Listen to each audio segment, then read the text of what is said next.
శ్రీ నారా చంద్రబాబు నాయుడు గారు సీఎంగా ప్రమాణ స్వీకారం చేసిన తర్వాత మొదటి 5 సంతకాల్లో మొదటి సంతకం అయిన పెన్షన్ పెంపు అనేది చేయడం అయితే జరిగింది.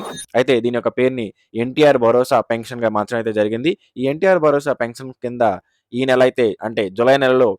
4,000 మరియు ఏదైతే ఎలక్షన్‌లో మాట ఇచ్చి ఉన్నారో ఏప్రిల్ నుంచి నెలకి రూ. 1,000 చొప్పున 3 నెలలకి రూ. 3,000 మొత్తంగా రూ. 7,000 ఈ జూలైలో పెన్షన్ అయితే ఇవ్వడం అయితే జరుగుతుందండి. అంతేకాకుండా దివ్యాంగులు ఎవరైతే ఉన్నారో వారికి రూ. 6,000 పెన్షన్ అనేది ఇవ్వడం అయితే జరుగుతుంది. రూ. 6,000 ప్రతి నెల అనేది ఇస్తారు. ఎవరైతే వితంతువులు, వృద్ధులు, ఒంటరి మహిళలు ఉన్నారో వారికి రూ. 4,000 వచ్చే నెల నుంచి పెన్షన్ అయితే ఇవ్వడం అయితే జరుగుతుంది.